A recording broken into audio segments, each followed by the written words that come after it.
j'ai lancé depuis quelques semaines une série de portraits de témoignages sur le thème Mon Algérie à moi, où on a tous quelque chose d'Algérie. Et c'est vrai que mon invité du jour apparaît comme une évidence, un témoin incontournable de l'histoire franco-algérienne que j'essaie de recueillir depuis quelques semaines. Et c'est vrai que je voulais remercier Benjamin Stora d'accepter de témoigner aujourd'hui. Il est un témoin incontournable de l'histoire algérienne qu'il a écrit au travers de plus de 30 livres. Le président Emmanuel Macron vous a confié en 2020 la délicate mission de travailler sur le rapprochement, des moyens de rapprochement et de conciliation entre les histoires franco-algériennes. Vous venez de publier aux éditions Albin Michel, France-Algérie, les passions douloureuses. On est dans une histoire sans fin, une guerre sans fin dans cette histoire franco-algérienne, Monsieur Stora? Dans une histoire difficile de toute façon, parce que les imaginaires ne sont pas les mêmes d'une rive à l'autre de la Méditerranée. Du point de vue, disons, des Français, la conquête de l'Algérie et la colonisation participent de la construction du nationalisme français, puisque l'Algérie, c'était la France, ce n'était pas une simple colonie, mais des départements français. Alger, Oran, Constantine, et ensuite, plus tard, le Sahara, à partir, disons, à la fin du 19e, au début du 20e siècle. Donc, c'est donc une entreprise de colonisation qui a construit le nationalisme français, qu'on pourrait considérer comme une sorte de nationalisme impérial, qui venait apporter, entre guillemets, une sorte de mission civilisatrice dans les colonies. Donc les Français ont toujours, pendant très longtemps, regardé l'histoire coloniale avec, disons, un imaginaire, entre guillemets, positif. C'est-à-dire, on arrive sur un territoire considéré comme vierge, en apportant la civilisation. Donc, où est le problème, quoi? Il n'y a pas de grandes questions, etc. D'où l'étonnement lorsqu'il y a la décolonisation qui arrive, le soulèvement des anciens colonisés contre le colonisateur. Là, il y a une très grande surprise en France, pendant très longtemps, jusqu'au moment où, comme on le sait, dans la fin des années 50, au début des années 60, donc arrive le passage à la décolonisation et l'histoire est très vite ensuite oubliée et non assumée. On ne peut pas regarder directement en face tout ce qu'a été, disons, ce nationalisme à base impériale, à base coloniale. Alors du côté algérien, par contre, évidemment, l'imaginaire n'est pas du tout le même, puisqu'il s'agit d'une occupation, d'une conquête, d'une dépossession identitaire. Donc il y a par conséquent la fabrication d'un nationalisme algérien qui va se faire sur une base très différente, puisqu'il s'agira d'un nationalisme, disons, de repossession d'héritage identitaire perdu, donc de reconstruction, voire de réparation de cette identité qui a été, disons, maltraitée, entre guillemets, par la puissance coloniale. Et donc, par conséquent, ce sont des imaginaires très compliquées, très différentes, l'un par rapport à l'autre.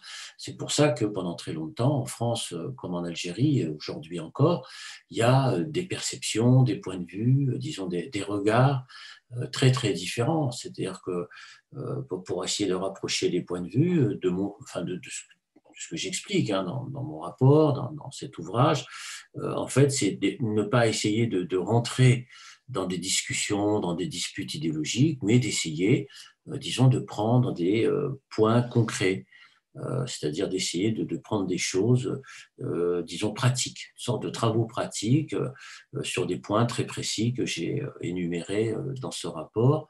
Bon, au niveau, par exemple, des archives, des disparus de la guerre d'Algérie, des essais nucléaires, etc., etc. C'est-à-dire de prendre des choses qui permettrait de mettre en place, pourquoi pas un jour, une sorte de commission mixte entre Français et Algériens, ce qui n'est pas du tout le cas aujourd'hui, bien entendu, ça n'existe pas.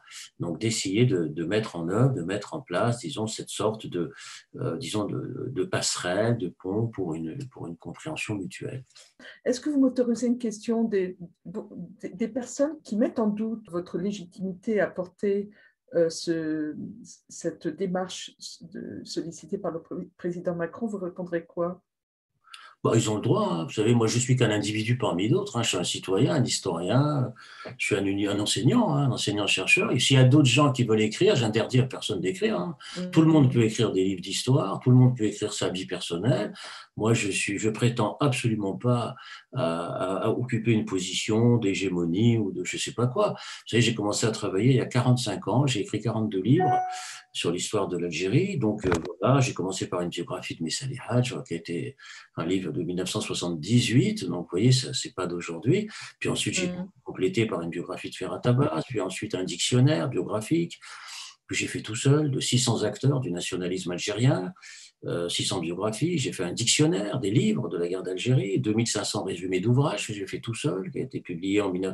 J'interdis à personne de faire tout ça, tout le monde n'a qu'à faire tout ça. Vous savez, la légitimité, elle s'acquiert au fur et à mesure des travaux, des recherches. J'ai travaillé près de 30 ans dans les archives, j'ai rencontré une centaine d'acteurs, j'ai écrit la biographie de François Mitterrand et de la guerre d'Algérie, que j'ai rencontré à plusieurs reprises, j'ai fait la biographie du général de Gaulle, publiée aux éditions Lafon en 2008, etc., sans compter bien sûr les ouvrages que j'ai pu publier, que ce soit des ouvrages de photographie, j'ai fait des documentaires, 5 ou 6, enfin bref, c'est 40 ans de travail, quoi. Moi, ma légitimité, je veux dire, si on la conteste, il faut la contester non pas à partir d'un rapport de synthèse de 115 pages, mais à partir des 42 livres que j'ai pu écrire, des 6 documentaires que j'ai pu produire. À ce moment-là, il faut les contester un à un. Contester le travail sur Messa Hadj, le travail sur Ferhat Abbas, le travail sur François Mitterrand, le travail sur Charles de Gaulle, mon dictionnaire biographique des militants algériens. J'invite tous ceux qui me contestent à lire tous ces livres. La plupart de ceux qui critiquent mon action n'ont généralement jamais lu tous ces livres. Hein. Je veux dire, bon, toujours plus facile de qu'est-ce que vous voulez que je dise d'autre? Moi, tout le monde a le C'était pas droit une attaque, hein, c'était pas une tout le attaque monde a contre le droit de ouais. critiquer. Mais bon, il faut lire d'abord, il faut peut-être aussi publier soi-même. Je veux dire, bon, encore une fois, personne, moi j'interdis à personne d'écrire. Enfin bon, seul, moi je suis devenu professeur des universités opté par mes pairs, PAIRS, et non pas comme ça, par hasard, en tombant du ciel, mais en passant des concours, en soutenant des thèses. J'ai soutenu 4 thèses. Au total, il y a près de 30 professeurs d'université qui ont habilité mes recherches à l'unanimité, de Jacques Berck à Charles-Robert Ageron, de Gilbert Meignet à Mohamed Arbi, de René Galissot à Annie Goldzager. Je vous cite tous les noms des professeurs d'université qui ont habilité mes recherches, donc je n'y peux rien. Donc ceux qui contestent, qui critiquent, etc., bah, il faut qu'ils contestent Charles-Robert Ageron, René Galissot, Mohamed Arbi, Gilbert Meignet, Jean Leca. Enfin, vous voyez, c'est tous les enseignants qui ont siégé dans les jurys de thèse, disons, où j'ai soutenu tous ces travaux-là. Donc, il faut qu'ils s'attaquent à tous ces chercheurs, à tous ces historiens, notamment à Charles-Robert Ageron, qui a été pendant près de 20 ans mon directeur de recherche. Votre légitimité l'est aussi parce que vous êtes enfant d'Algérie, avant toute chose. Ça, vous savez, je ne sais pas, c'est les histoires de critiques ou de quête de légitimité viennent des deux côtés de la Méditerranée. Hein. Il y a des Algériens qui critiquent beaucoup, qui disent qu'il n'a pas le droit de parler. C'est pas à lui de faire cette histoire, c'est à nous, authentiques Algériens, de l'écrire. Mais elle ne se fait pas. Je l'ai lu, ça je l'ai lu beaucoup, hein, notamment depuis la remise de mon rapport, dans la presse algérienne, notamment arabophone. J'ai lu beaucoup de genre de choses comme ça. Hein. C'est-à-dire, c'est pas à lui d'écrire notre histoire, d'autant qu'il est juif, par exemple. Hein, ça, je l'ai entendu, il y a beaucoup de sites arabophones. Hein, il faut dire toutes les choses, hein, parce qu'il ne faut pas dissimuler les choses. Donc ça, je l'ai lu attentivement, d'ailleurs, très attentivement, hein, les commentaires, en particulier les déluges de commentaires. Et puis en France, il y a toute l'extrême droite, évidemment, qui elle aussi critique dans des déluges de commentaires sur le fait que je n'aurais pas le droit d'écrire, mais encore une fois, que ce soit en Algérie ou en France, moi, j'interdis à personne d'écrire. C'est pas, comment dirais-je, c'est le public qui tranche, c'est les universitaires qui tranchent, les intellectuels qui tranchent en fonction de ce que j'ai pu écrire et qui peuvent exprimer un point de vue différent. Voilà. Ça démontre en tout cas combien ce sujet reste très sensible et douloureux, quoi qu'il advienne. C'est ce que je disais tout à l'heure, ça reste un sujet sensible parce qu'il y a des rapports, des regards d'une rive à l'autre qui ne sont pas les mêmes, et même à l'intérieur de la société française ou à l'intérieur de la société algérienne. Il y a des fractures, il n'y a pas de récit homogène, ça n'existe pas, parce qu'il y a des sensibilités. En France, il y a ceux qui sont restés des partisans d'Algérie française jusqu'à aujourd'hui et qui ne sont jamais parvenus à accepter la décolonisation. Ils la refusent toujours, ils pensent que l'Algérie aurait dû rester française, que la colonisation était tout à fait positive. Bon, c'est une sensibilité politique très forte en France, il ne faut pas nier ça, qui s'adosse à un nationalisme très puissant, à base de grandeur impériale. Bon, c'est exprimée notamment par l'extrême droite française, par des gens qui signent des pétitions, qui font des tribunes, bon, et qui expliquent que dans le fond, il faut restaurer, disons, cette grandeur perdue, et c'était mieux avant, hein, du temps de la colonisation, bon, énorme. Bon, en Algérie aussi, il y a des gens qui expliquent, qui sont de sensibilités très différentes. Je veux dire, le courant de Ferhat Abbas des anciens udmistes ne sont pas les mêmes, disons que le courant des Aoulémas, bon, j'ai beaucoup travaillé sur ces questions, vous le savez, j'ai beaucoup écrit, le courant des Aoulémas qui n'a rien à voir avec le courant, enfin, qui a rien à voir, qui est opposé au courant du PPA, à quoi il faut ajouter le courant communiste, du Parti communiste algérien. Si vous ajoutez, disons, le courant, entre guillemets, dit, entre guillemets, berbériste, bon, qui a été très combattu dans la crise de 49, bon, si vous voyez ces différentes sensibilités additionnées, hein, qui existent toujours, enfin, je veux dire, qui ont des rapports très différents à l'histoire de l'Algérie. Ils n'ont pas tous la même perception de l'histoire de l'Algérie pour essayer d'arriver à une sorte de récit national homogène. Donc, vous voyez, ce sont des lignes de fracture qui très souvent dissimulées. Bon, il faut rentrer dans le détail de ces histoires, il faut travailler beaucoup, beaucoup pour comprendre. Par exemple, c'est ce que j'ai fait pour l'Algérie concernant mon dictionnaire biographique, 600 biographies de militants. J'ai mis 5 ans à le faire, à l'écrire.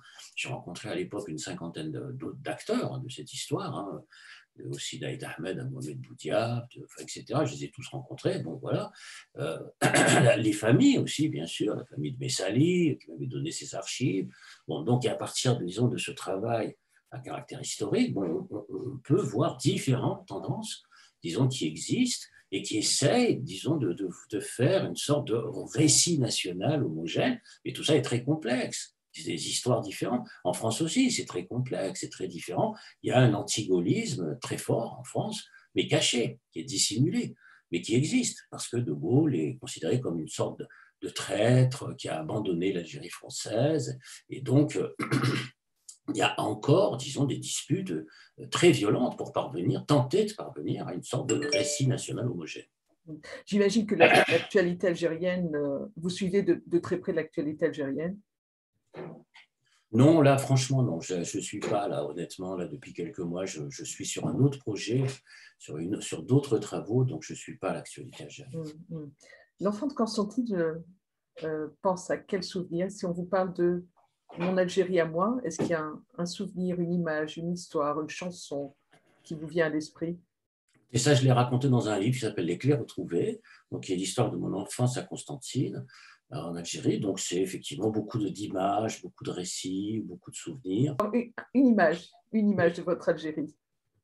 Une image, bon, l'image la plus connue, c'est celle que je voyais tous les matins quand j'ouvrais la fenêtre de chez moi, puisque j'habitais en face des gorges du Rumel. Bon, tous les jours, qu'est-ce que je voyais en face de moi? Le pont suspendu. Donc voilà, une image qui est très simple. C'est celle que je voyais tout le temps, tous les matins quand j'étais enfant, que je me réveillais avant d'aller au lycée qui était en face de chez moi, qu'on appelait à l'époque le lycée d'Aumale. Bon, j'habitais juste en face du lycée d'Aumale, dans l'endroit où était un cinéma qui s'appelait le cinéma Vox à l'époque. Donc voilà, c'était à côté du lycée, il y avait le cinéma, et moi j'habitais dans un immeuble juste en face, donc je voyais le pont suspendu. Voilà une image de l'Algérie. Oui. Promis, une dernière question. On arrivera un jour à une histoire apaisée entre la France et l'Algérie? Il faut espérer, bien sûr. Il faut espérer des ponts, il faut espérer des liens, il faut espérer des commissions mixtes. De facto, les gens travaillent quand même ensemble. Il y a une très forte diaspora en France algérienne. Il y a plusieurs millions de personnes qui sont en France, qui travaillent, qui à la fois gardent l'Algérie au cœur, mais qui se sentent aussi français, hein, bon, qui vivent comme des Français, qui sont nés ici. Donc voilà, c'est aussi une passerelle, une manière de faire un pont, un lien entre une Algérie indépendante, un État indépendant, et puis bien sûr, disons, des histoires différentes, mais qui peuvent trouver des points de passage, bien entendu, pour l'avenir. Voilà. Merci beaucoup, M. Stora. C'est moi.